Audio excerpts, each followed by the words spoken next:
Votei já.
Vai lá, Anderson.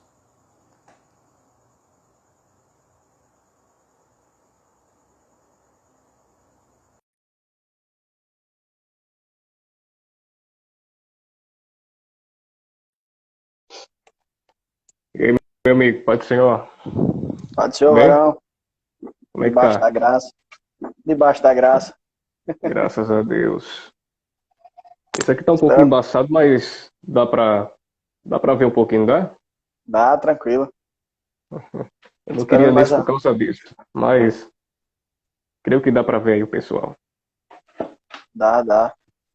Esperando mais uns E aí? irmãos aí entrarem pra gente começar Ah, tá ok, a vamos abranger. esperar um pessoal entrar. Chamar um pessoal aqui também para poder participar conosco.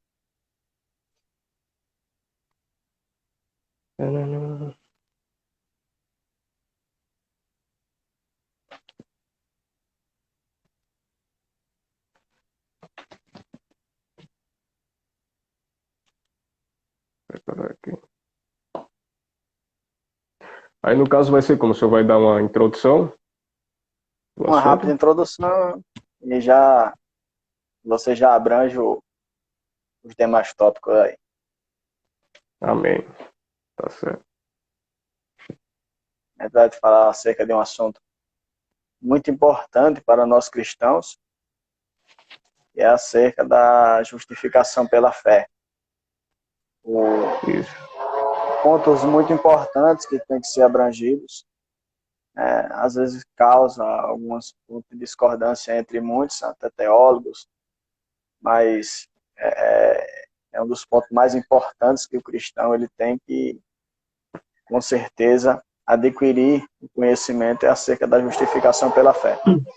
A partir do momento que eu Verdade. convidei, a partir do momento que eu convidei o Anderson Freire e eu deixei ele livre para escolher o tema, né, a qual nós iríamos abordar nessa live, e ele escolheu esse tema aí muito importante para que nesta noite nós possamos aprender mais da palavra de Deus. Em nome de Jesus, estou vendo alguns Amém. irmãos entrando aí, então nós vamos já de início, né, começarmos falando acerca da justificação pela fé. O Amém. Anderson abordou o capítulo 5 da carta de Paulo aos Romanos,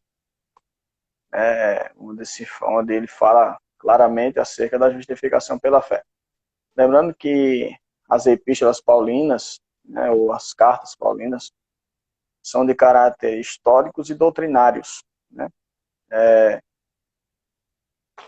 Seja seu contexto histórico e doutrinário, a carta, Paulo ele escreve essa carta à igreja em Roma por volta do ano 57, né, depois de Cristo.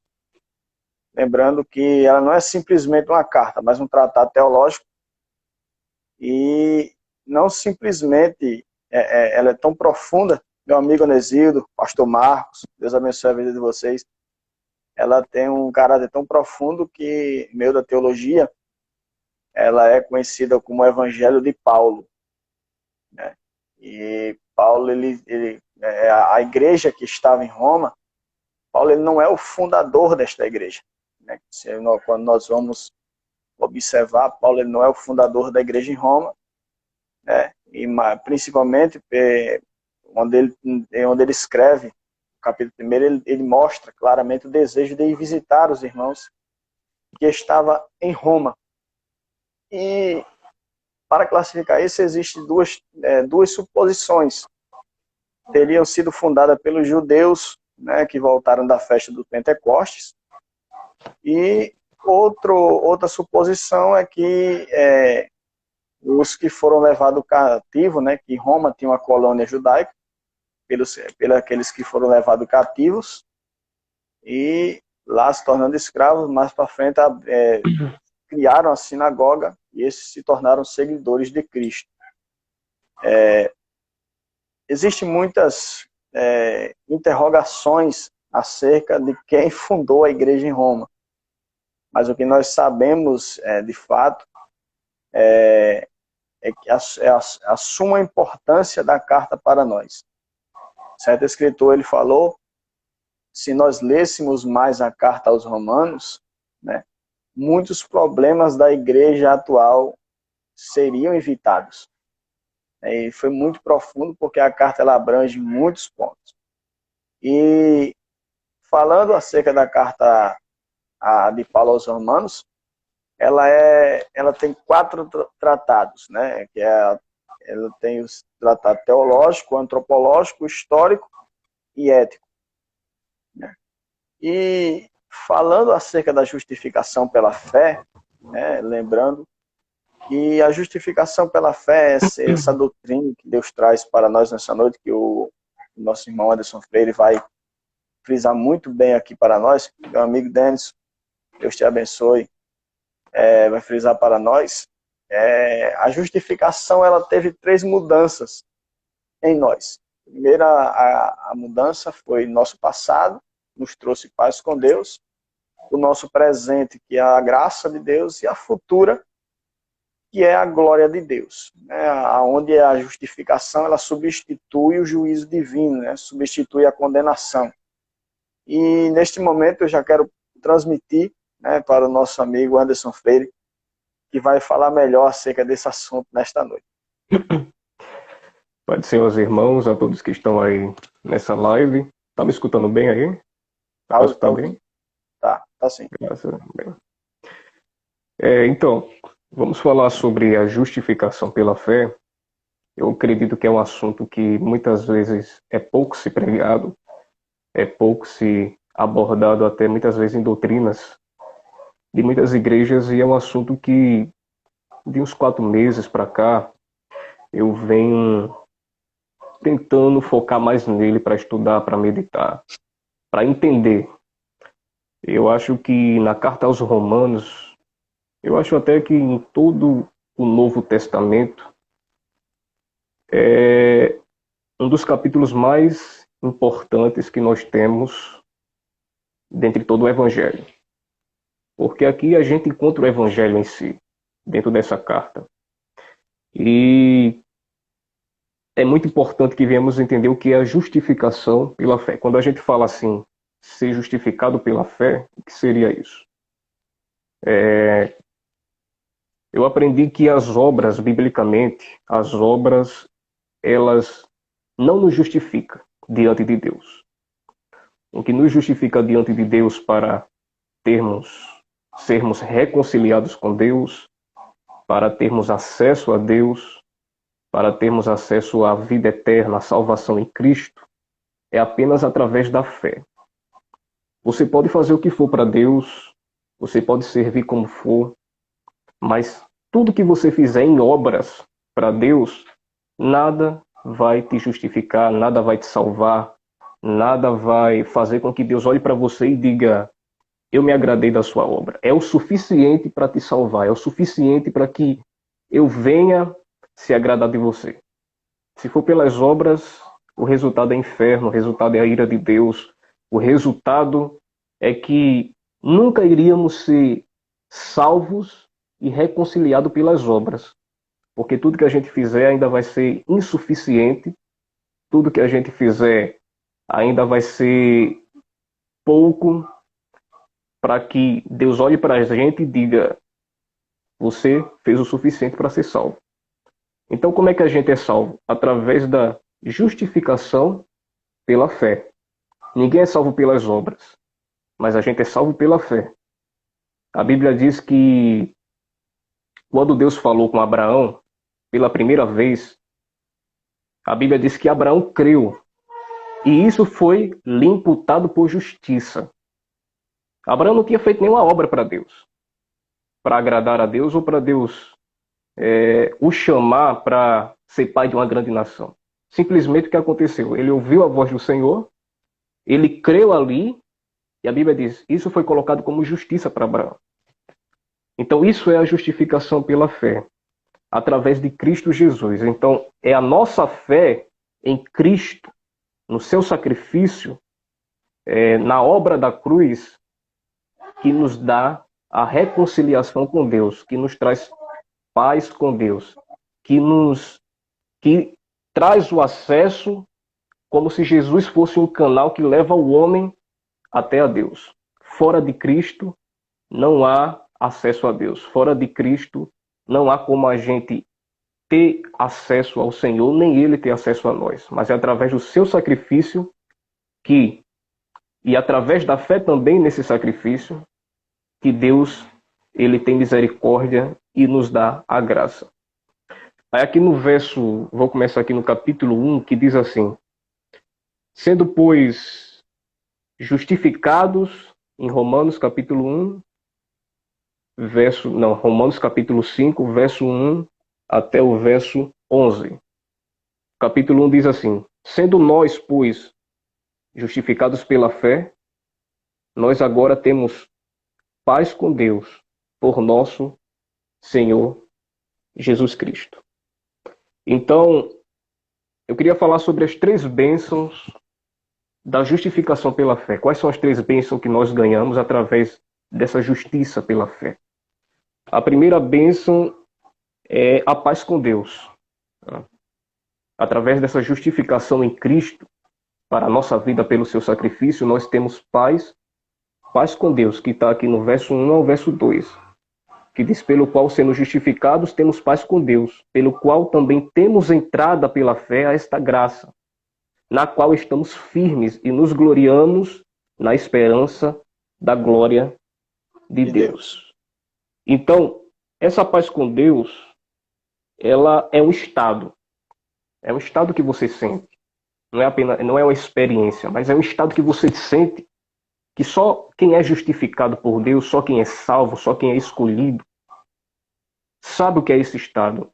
O que seria esse estado? É tipo, você está passando por tribulações, a sua vida está dando tudo errado, as portas se fecham, e mesmo a sua vida estando com conturbações, estando com tribulações, você passando momentos difíceis, tudo estando errado, mas mesmo assim, você sente dentro de você uma paz, um estado de paz que nada acaba abalando essa paz que está dentro de você.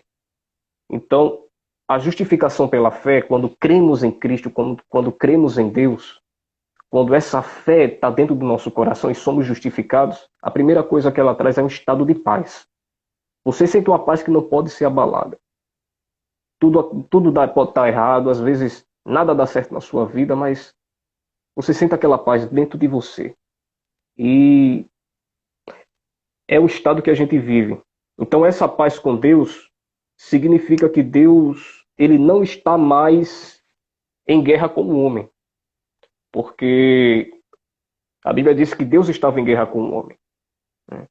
O que a gente merecia antes do sacrifício era a ira de Deus. Era a ira de Deus que iria cair sobre nós. Através da queda do homem, ali se levantou a ira de Deus e não tinha nenhuma razão para sermos justificados se não fosse pela fé em Cristo. Então, o homem estava em guerra com Deus antes, mas através da justificação agora nós estamos em paz com Deus. Nós temos paz, não porque merecemos, não por mérito, mas Cristo nos traz essa paz. Ele é o canal que traz essa paz entre o homem e Deus, a qual a ira de Deus já não cai mais sobre aquele que está justificado pela fé em Cristo Jesus. E o resultado é o quê? Essa paz de Deus significa que o homem não está em guerra, e o resultado é a justificação. Então, quando estamos em paz de Deus, estamos justificados. Já estamos justificados. Mesmo você sendo pecador, mesmo eu sendo pecador, mas já estamos justificados por essa graça, por essa paz que nós sentimos. Então, a graça, ela nos traz a paz com Deus, nos trazendo o quê? Nos trazendo a redenção, nos trazendo a vida eterna, nos trazendo a salvação em Cristo e o direito, que é o mais importante, o direito de sermos filhos de Deus. Tudo isso começa pela fé. A fé traz a justificação traz a paz com Deus, e essa paz com Deus nos traz a redenção, a vida eterna, a salvação em Cristo e o direito de sermos filhos de Deus. Essa é a primeira bênção que a gente ganha da justificação, a paz com Deus. A segunda bênção está no versículo 3 ao 8, que diz: e não somente isto, mas também nos gloriamos nas tribulações, sabendo que a tribulação ela produz o quê? A paciência que é perseverança, e a perseverança a experiência a esperança. E a esperança ela não traz confusão, não lhe deixa confuso, porquanto o amor de Deus está derramado em nosso coração pelo Espírito Santo que nos foi dado. Porque Cristo, estando nós ainda fracos, morreu ao seu tempo pelos ímpios. Porque apenas alguém morrerá por um justo. Mas será que alguém pode morrer? Mas poderá ser que pelo bom alguém ouse morrer? Então, a segunda bênção é a experiência do amor em Deus. Como está escrito aqui. Mas Deus prova o seu amor para conosco, que Cristo morreu por nós, sendo nós ainda pecadores. Então, a segunda bênção da justificação é a experiência do amor em Deus, que ela pode ser provada de duas formas. Aqui, Paulo explica o amor de Deus em dois sentidos, né? O primeiro sentido desse amor é o amor de Deus como algo que nós experimentamos em nosso coração, como experiência. É você ter essa experiência dentro de você. O amor de Deus ele é derramado, e através desse amor derramado, você tem experiência de amar o próximo também. Quando, por exemplo, você vê alguém necessitado, e você sente compaixão daquela pessoa, você sente a dor daquela pessoa. Então isso não é você. Se for por você, você não tem compaixão, você não tem misericórdia, você não tem nada disso, de bondade e de justiça dentro da sua alma. Mas o amor de Deus ele é derramado, e essa experiência do amor de Deus derramado pelo Espírito Santo causa em nós uma compaixão, uma empatia pelo próximo. Então a gente passa a fazer as coisas com amor, com misericórdia, com compaixão, com justiça. A gente olha para o nosso próximo e tem compaixão dele. A gente olha para as necessidades, para pessoas que estão precisando de nós, a gente quer dar a mão àquela pessoa. Então, a primeira bênção da justificação pela fé é o amor derramado de Deus em nós pela experiência da gente também ter esse amor. Como Cristo amou, ele disse também, devemos amar uns aos outros, né? Então, essa é o primeiro sentido do amor da justificação. E o segundo é mais objetivo, é uma demonstração que Deus ele dá desse amor, que é a morte de seu filho, né?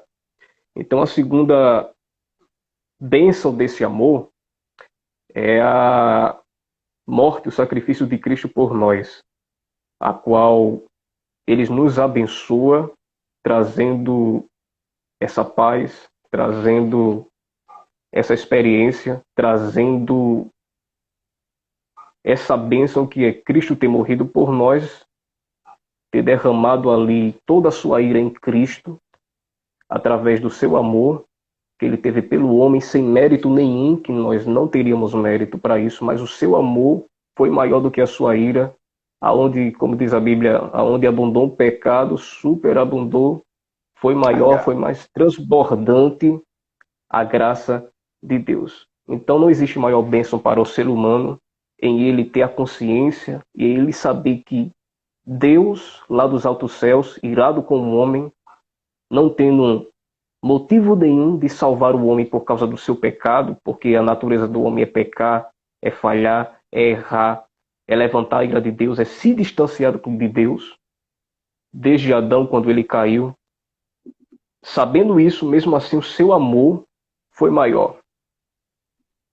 Foi maior do que a sua ira. E mesmo assim, ele nos amou, entregando o seu único filho. É uma bondade, é um amor que não cabe na compreensão humana. Não tem como caber. O próprio Cristo, quando estava aqui na Terra, ele disse assim: bom não sou eu. Não sou eu que sou bom. Mas bom mesmo é meu Pai que está no céu. Isso quem falou foi o Filho de Deus, o homem perfeito, que não errou, que não tinha mácula. Ele disse: bom não sou eu que estou aqui, bom é meu Pai que está no céu, que me entregou por vocês, que me enviou para vocês. Que mesmo vocês sendo réu de condenação pelo pecado, mas ele vos amou tanto que me entregou a ponto de Cristo fazer o maior sacrifício por nós, como a nossa ovelha que levou os nossos pecados. Então essa é a maior bênção da justificação pela fé. É o amor demonstrado de Deus através do seu Filho. E aqui a Bíblia diz assim, no verso, continuando aqui o texto, no verso 3, e não somente isto, mas também nos gloriamos nas tribulações, sabendo que a tribulação, ela produz o que? A paciência. Paciência é perseverança. Aí aqui fala, por que devemos nos gloriar nas tribulações?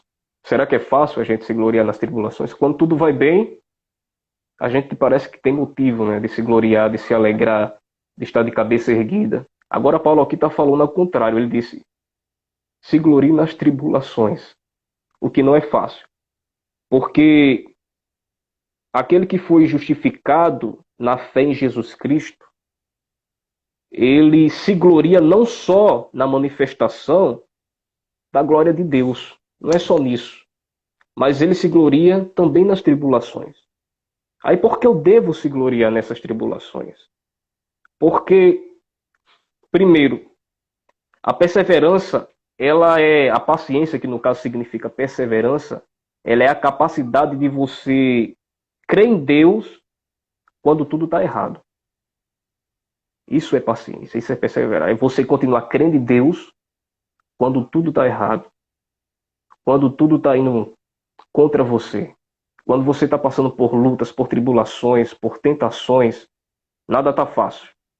Mas quando a gente tem perseverança, a gente encontra fé e sentido em continuar, mesmo que as coisas estão tendendo para nos levar para baixo, nos levar para desistirmos. Então isso é perseverar, isso é paciência. É você continuar, é você estar de cabeça erguida, mesmo tudo dando errado. É por isso que Paulo diz, se alegrai-vos na tribulação, gloriai-vos na tribulação. Porque na tribulação, Deus está trabalhando o que em você? Ele está trabalhando a experiência. Está trabalhando a experiência no homem. Então, as perseguições, as tribulações, elas nos ensinam a perseverar. Não existe outra forma da gente perseverar em Cristo, nas lutas, sem que venhamos passar por tribulações. É a forma que o cristão ele é preparado, é através das tribulações.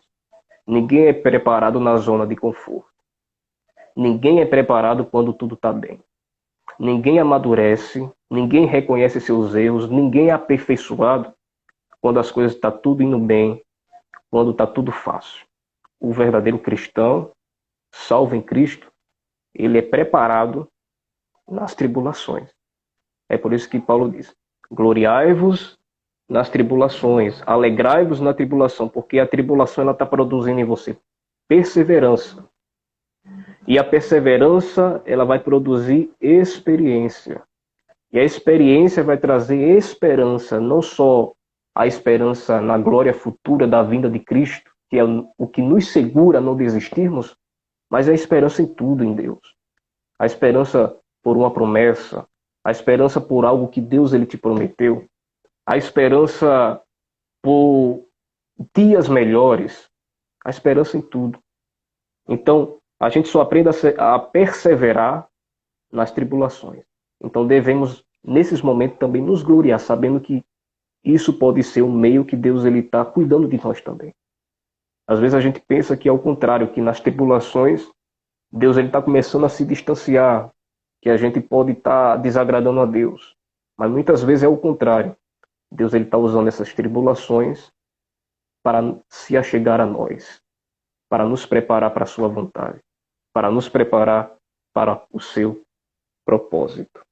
Então, devemos se gloriar nas tribulações. Então, essa é a experiência. E aqui fala que as perseguições nos ensinam a perseverar e a experiência vai gerar o quê? A esperança. Então, a experiência produz o fruto da esperança. Esperar em Deus. Esperar na sua vinda. Esperar que Deus ele seja, no final, a razão de tudo em nossa vida. A razão do nosso sustento. A razão da providência em nossa vida.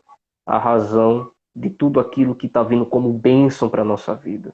Então a gente deve ter esperança. Esperança vem de esperar. É saber, em todas as coisas, esperar em Deus. Mais do que a qualquer um e mais do que a qualquer coisa. No final, a gente tem que sempre que aprender como cristãos, esperar no Senhor. Porque tudo provém dele. Somos orientados, somos sustentados pela mão do Senhor. E não existe nada que possamos ser mais gratos do que a Deus. O nosso coração primeiramente tem que esperar em Deus e dar graças ao Senhor, porque tudo provém dele. Das mínimas coisas, as maiores bênçãos, ao respirar, ao acordar, ao dormir, ao ter saúde, ao ter um trabalho, tudo se deve dar graças primeiramente ao Senhor. Então, a experiência produz em nós a esperança em Deus. Porque o crente, quando ele passa por tribulação nessa vida, e que ele mais vê que Deus não o abandonou e que ele também não abandonou Deus, ele se enche de certeza que Deus está com ele, que as promessas de Deus estão em pé. Então o tempo passa, você está naquela tribulação, e quando você percebe com o tempo que Deus não te abandonou e que nem você abandonou Deus, você se enche de certeza e de esperança no Senhor, que Deus ele está te sustentando de alguma forma. Que Deus ele está cuidando de você de alguma forma. Que Deus ele está sustentando a tua vida, a tua casa, a sua família de alguma forma. É na experiência, é no tempo, é na paciência. Você percebe que Deus em tudo estava com você. Quando você às vezes pensou, muitas vezes, que iria cair, que não tinha mais razão nem motivo para continuar, naquele último minuto, naquele último segundo, naquele último fôlego de força, Deus ele te levantou novamente. E foi ali, na luz, no fim do túnel, que você percebeu que ali dentro é que Deus estava. E é assim que devemos entender essa esperança. Que devemos ter essa esperança. Porque só em Deus temos a verdadeira esperança. Nada pode trazer uma verdadeira esperança completa e plena. Só em Deus. Só em Cristo Jesus. Só no seu sustento. Então a esperança fala aqui que ela não confunde você. Ela não te deixa embaraçado. E diz que a esperança não traz confusão. Se você tem esperança, você não está confundido. Você não fica com questões na tua cabeça, você não fica com porquês. Por que isso está acontecendo? Por que tem que ser assim? Por que Deus não fez assim? Por que isso tem que acontecer na minha vida? Não. Quando a gente tem esperança, a gente descansa. A gente espera em Deus. A gente sabe que o tempo de Deus vai chegar na nossa vida. A gente sabe que é um trabalhar de Deus. Aquilo tem um propósito. Porque a esperança não te deixa confundindo. A esperança, ela trabalha a sua fé. Ela te dá forças. Ela te dá ânimos. Ela não trabalha com o presente. Ela trabalha com o futuro. E você não olha o hoje. Você está tendo a visão no amanhã. Naquilo que Deus vai fazer na sua vida amanhã. Seja daqui a 1 ano, 2 anos, 5 anos, 10 anos. Mas a esperança trabalha com o amanhã, com o futuro. Esperança é esperar. Então, quando a gente tem esperança, a gente não fica confundido. E é isso que Paulo ensina, que a esperança ela não traz confusão. Ela não deixa o homem embaraçado, mas a esperança faz com que você e eu venhamos descansar no Senhor. Amém? E a esperança é isso, porque ela testifica no Espírito. Ela é testificada no nosso Espírito. É no nosso espírito que essa esperança ela é testificada. E nós temos uma certeza ali dentro que só cada um pessoalmente vai entender essa certeza. É algo que não dá para explicar, é algo que é individual. Mas quando essa esperança é testificada pelo Espírito Santo dentro de nós, a gente consegue ter uma certeza que a gente não sabe, às vezes, por quê, mas a gente tem a certeza que Deus está conosco. A gente tem a certeza testificada dentro de nós pelo Espírito Santo que Deus está cuidando de nós. Que Deus ele está nos sustentando. Que Deus ele está provendo. Que tudo tem um porquê e tem um propósito.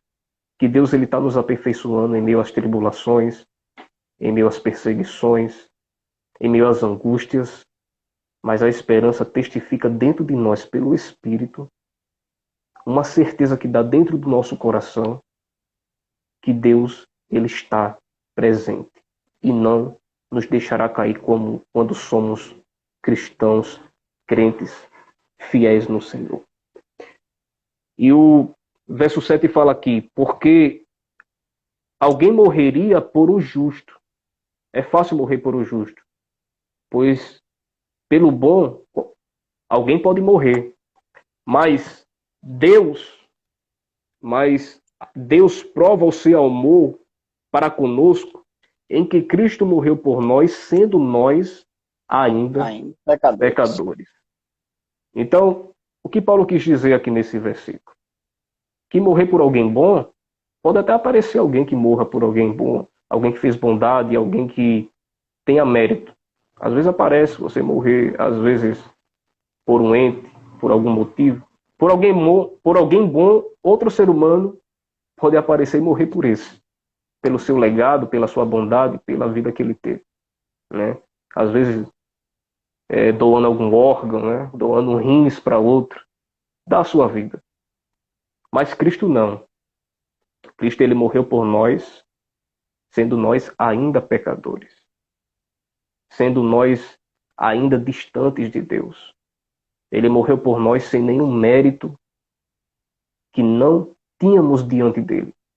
Mas mesmo assim, sem mérito nenhum de Deus por morrer por nós, porque no pecado a nossa sentença seria condenação, seria o caminho da morte, seria a condenação eterna. Mas, sendo nós ainda pecadores, Deus entregou o seu Filho por nós, mesmo estando nesse estado de condenação, mesmo estando nesse estado de morte, mesmo estando nesse estado de pecado, mesmo estando nesse estado de depravação total do homem, mesmo assim, lá dos altos céus, o amor incondicional de Deus falou mais alto e ele entregou o seu único filho por nós, sendo nós ainda pecadores.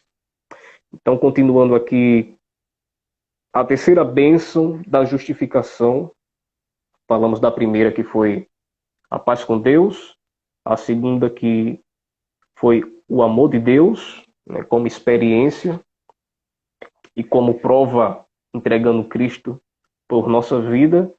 E a terceira bênção da justificação é o livramento da ira de Deus, né? É o livramento da ira. Porque a ira de Deus estava sobre o homem, né? E Deus, ele nos livrou dessa ira. Ira aqui, quando Paulo fala, significa o juízo de Deus para o homem. Seria o juízo de Deus. É isso que iríamos ganhar. Quando o homem caiu, ali em Adão, era essa a nossa recompensa. A recompensa era o juízo de Deus sobre nós. E a justificação pela fé, a justificação pela nossa fé em Cristo, nos livra disso e nos dá essa bênção. O livramento da ira de Deus. A ira significa o juízo de Deus, que seria ali no reino messiânico, que ainda é aguardado, que os judeus eles esperavam nesse reino messiânico e ainda esperam até hoje, né? E nós não, nós já temos esse reino dentro de nós. Esse reino já foi chegado, como João Batista disse, já é chegado o reino de Deus sobre vós. Então, Deus ele vai nos livrar dessa ira, quando no juízo, aonde Deus vai ali derramar toda a sua ira total, né? Porque a ira de Deus ela é como se estivesse ainda sendo guardada. Ele ainda não manifestou toda a sua ira. Toda a ira de Deus, ele manifestou todo o seu amor em Cristo, mas ele vai manifestar toda a sua ira no juízo final, para com aqueles que não quiseram esse amor, não quiseram essa graça, não quiseram aceitar essa paz que nós temos. Então ali Deus vai derramar toda a sua ira, aonde tudo que era encoberto não vai estar mais, e Deus justamente vai julgar tanto ímpios como salvos. E ali será derramada no reino messiânico que nós tanto aguardamos na segunda vinda, quer dizer, na terceira vinda, esse juízo. E essa justificação nos livra. A justificação ela nos livra da ira de Deus e do juízo que será derramado através da sua ira. Então, continuando aqui, para a gente já está perto aqui de encerrar, o verso 10 fala assim: porque se nós, quando sendo inimigos, fomos reconciliados com Deus pela morte de seu Filho, quanto mais agora, estando já reconciliados, e seremos salvos pela sua vida. Então, se antes nós, sendo pecadores, ele já nos reconciliou através do seu amor, imagina agora que nós já estamos reconciliados. Então, se a morte de Cristo ela me salva do pecado, a vida de Cristo, quando ele ressuscitou, a sua ressurreição dos mortos, me livrará da ira de Deus. Então, a vida de Cristo, quando ele morre e ele ressuscita dos mortos, ali, ela me salva do quê? Do pecado. Apenas do pecado. Mas a vida de Cristo, a sua ressurreição dos mortos, ela me livra da ira. A morte livra do pecado e a ressurreição, ela me livra da ira de Deus. Então, essa é a bênção que nós temos em Cristo. São as três bênçãos: a paz com Deus, o amor de Deus e o livramento da ira. Então, para concluir, os judeus eles esperavam e continuam esperando, como eu falei, até hoje pelo Messias, né? Que já voltou, mas nós já temos essa experiência. Nós já temos o reino de Deus dentro de nós. Nós já temos essa paz com Deus. Nós já temos esse amor dentro de nós. O reino de Deus já está dentro de nós, através do seu Espírito Santo que foi derramado em nossas vidas. Então, pela fé em Cristo, nós recebemos antecipadamente todas essas coisas. Já temos. Paulo diz aqui que é agora, não é amanhã, ele diz. Agora nós estamos. Então, a partir do momento que cremos em Cristo Jesus, isso já é testificado dentro do nosso coração. O reino de Deus já está dentro de nós. Não precisa esperar mais nada.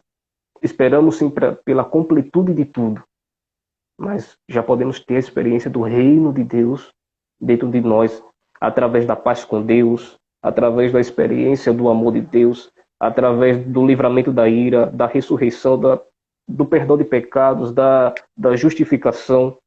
Tudo isso os judeus esperam no reino e nós já temos tudo isso. Então, tudo isso aqui que eu falei até agora, do verso 1 ao verso 10, é evangelho, é o evangelho.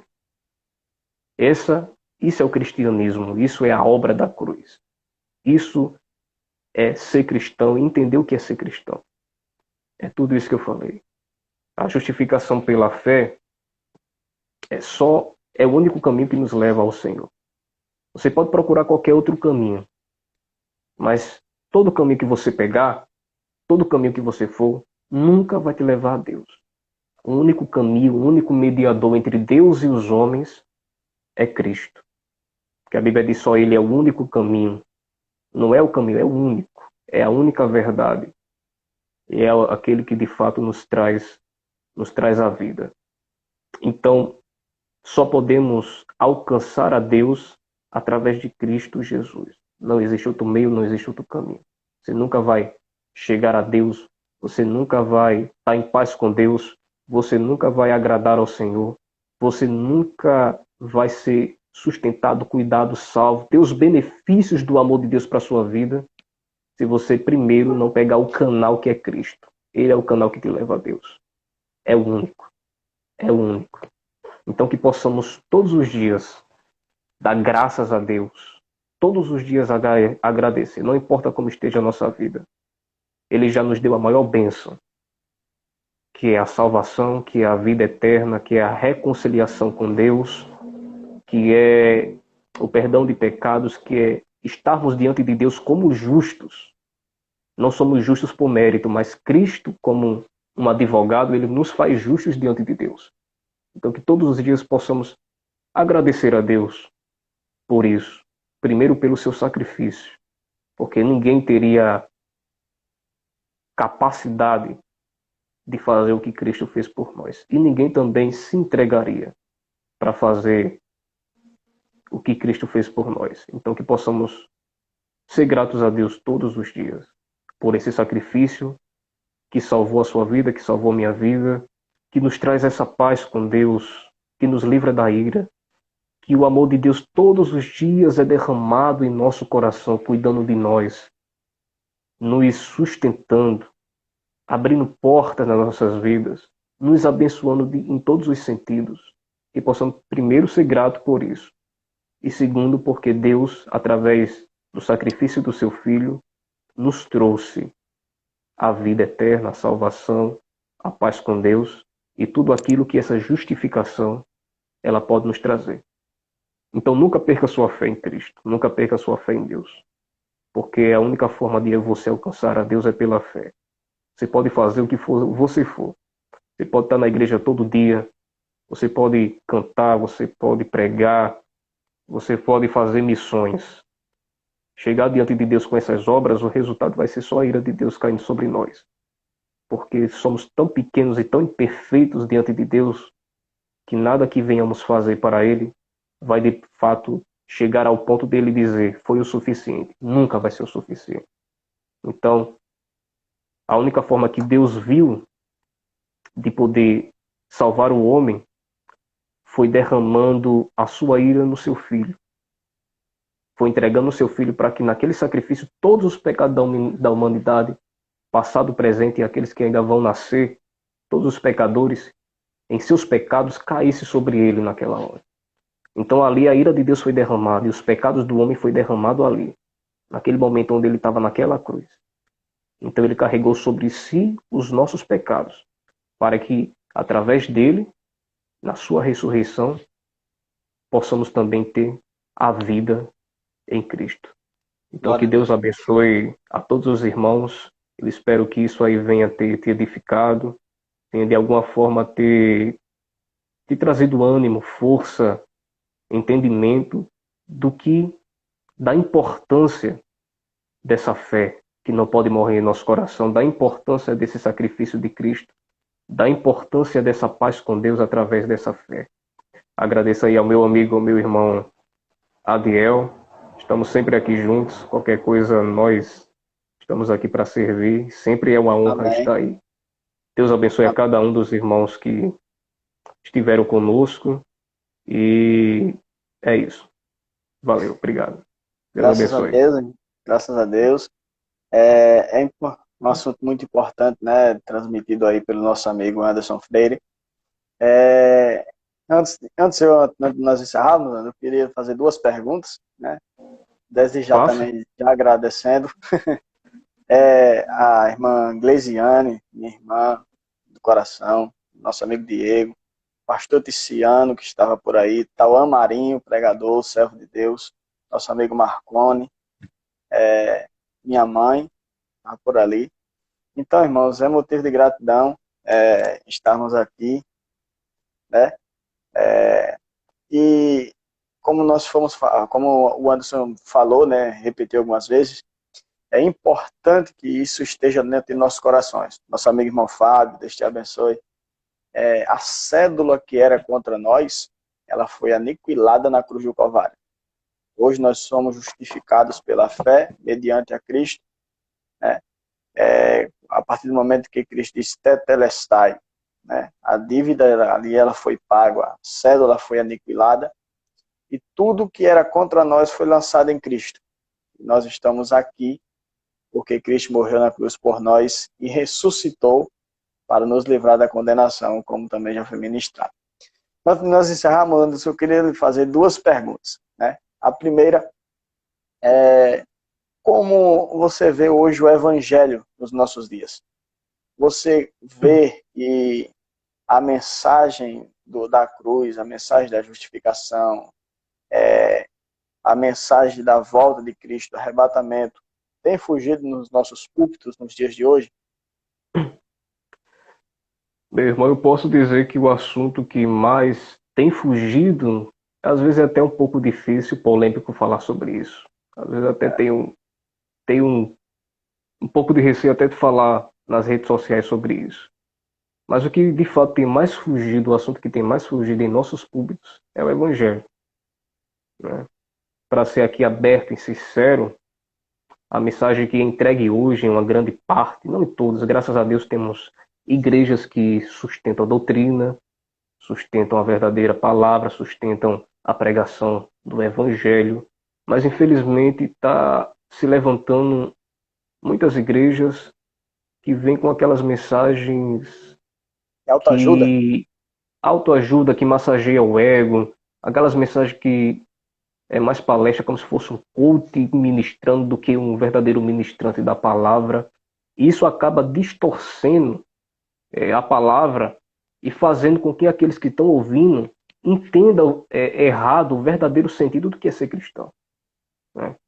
Então acaba, infelizmente, muitos pregadores hoje, pastores que ensinam, entregando uma falsa mensagem, uma falsa doutrina, aquilo que a Bíblia não fala, acaba às vezes distorcendo um texto, não tem assim não sabe interpretar um texto, não sabe entender um texto e prega por cima e acaba fazendo embaraços quando está pregando.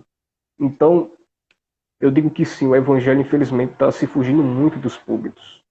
As doutrinas, as cartas paulinas também, vejo que muitas pessoas acabam querendo ficar muito no Velho Testamento, mas esquece do Novo. Eu vejo muitos pregadores que só pregam no Velho Testamento. Só prega no Velho Testamento, porque o Velho Testamento dá para você fazer uma artimanha de entregar só bênção, prosperidade, a glória do homem, tudo é para o homem, entendeu? Então as pregações hoje estão levantando muito o homem e ofuscando Deus, entendeu? A glória está sendo para o homem, que você merece, que você tem mérito, que as suas obras, você fazer uma campanha, você fazer um sacrifício para Deus, isso vai fazer com que Deus olhe para você, se agrade e que você mereça. E de fato não é só pela fé. Entendeu? A gente faz a obra como gratidão a Deus e não para merecer algo de Deus. A gente faz uma campanha, um sacrifício, A gente serve a Deus como gratidão e não por Deus olhar lá dos altos céus e dizer, olha, você merece porque você fez isso para mim. E é isso que as mensagens estão entregando. Que você, diante de Deus, você é merecedor. Que diante de Deus você é perfeito. Que diante de Deus, o que você faz para Ele, você está merecendo algo dele. Então são mensagens, assim, como eu posso dizer, artificiais. Mensagens que não têm Bíblia. Mensagens que não pregam o Evangelho, não pregam a verdade, não mostram aquilo que Paulo nos ensinou, como devemos andar como cristãos, como devemos andar em fé como cristãos. Aí acaba aqueles que estão ouvindo tendo um entendimento errado do que é ser cristão. Acha que é assim, é na barganha, você dá aqui a Deus, ele vai te dar aqui, né? Você dá algo para Deus, ele vai te dar algo. E não é assim. Deus não trabalha com barganhas, Deus não trabalha com dinheiro, Deus não trabalha em você dar algo para merecer algo de volta. Deus ele trabalha com obediência, Deus trabalha com a fé, Deus trabalha com a santificação. É isso que vai fazer com que você mereça algo de Deus, mesmo não merecendo. Então, infelizmente, o Evangelho hoje em dia está sendo muito pouco pregado, muito pouco. Ouço alguns pregadores, conheço muitos aqui na Paraíba, mas graças a Deus temos muitos aí que pregam a palavra, mas eu acho que de uns anos para cá está se levantando uma grande multidão, uma grande geração que vem mudando isso, vem trazendo essa mensagem mais, que venha massagear o Massageadores de seu ego. ego, isso, que venha massagear realmente seu ego, fazer com que você, com que só o homem apareça e Deus não aparece em nada. Então, infelizmente, temos que, como pregadores, tentar mudar isso, fazer a diferença, né? Porque a gente combate as mentiras com a verdade. Não é tentar citar esse fulano aqui é o falso profeta, esse aqui é outro falso profeta, não. É você pregando a verdade, você vai combater a mentira, né? Porque, como disse uma vez uma frase que diz que o mal só prevalece quando os bons se calam, né? Então, devemos estar aí sempre como servos, assim como Paulo foi, tá pregando esse evangelho que ser testemunha de Cristo. É isso que o pregador é. O pregador, ele é um testemunha. É só você testemunhar aquilo que está escrito. Nada mais além do que isso. É ser um testemunha de Cristo. Testemunhar aquilo que está escrito, sendo fiel. Pregar a Bíblia pela própria Bíblia. Interpretar a Bíblia pela própria Bíblia. E assim nós estaremos fazendo a vontade de Deus. Graças a Deus. A segunda pergunta agora para nós encerrarmos, né? No seu ponto de vista, em meio a tudo isso que nós estamos vivendo, esse caos econômico, né, através de uma pandemia que já passou de anos aí, que está fechando igrejas, né, na verdade a igreja, eu me refiro ao tempo, né, fechando, trazendo um caos em meio à sociedade. No seu ponto de vista, como você está vendo, Anderson, a verdadeira igreja que somos nós se comportar em meio a essa pandemia, em meio a esse caos que nós estamos vivendo na sociedade? Eu acho que a primeira coisa que eu observo nessa pandemia é que a igreja está trabalhando mais no sentido de caridade, de amor ao próximo. Eu acho que nessa pandemia a gente está sabendo muito ter compaixão das pessoas, um está ajudando o outro. E infelizmente nessa pandemia houve um desemprego muito grande, houve uma crise financeira muito alta. Muitas pessoas estão passando fome, muitas pessoas, conheço pessoas da igreja que estão passando por carência de alimentos financeiramente. Eu percebi que muitas pessoas na igreja, elas estão se levantando para ajudar, se levantando para fazer cestas básicas, para fazer visitas, para ajudar essas pessoas financeiramente. E a segunda coisa que eu vejo é que essa pandemia para os cristãos está trazendo mais humildade também. Está trazendo mais humildade porque foi um tempo de isolamento, onde ninguém Quebrando o poderia, salto alto de muitos. quebrando o salto alto de muitos, porque ninguém mais poderia aparecer, ninguém não poderia estar mais pregando por aí, né? Não poderia mais estar postando seus cartazes. E eu acredito que isso nos ensinou muita humildade, né? Foi o que se manifestou entre os cristãos, foi humildade, saber que todo mundo é igual, que todo mundo está no mesmo barco, né?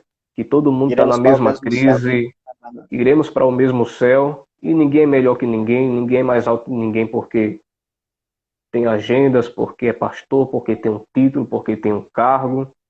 Foi todo mundo de casa, do mesmo jeito, passando a mesma crise, tendo a mesma possibilidade de quem se apega a essa pandemia. E todo mundo de casa trouxe humildade um pouco para esse povo aí que estava um pouco orgulhoso, estava querendo aparecer demais e Deus não estava aparecendo nada em alguns ministérios. Então acho que foi isso que eu aprendi nessa pandemia. O amor ao próximo e a humildade de saber que ninguém é melhor que ninguém.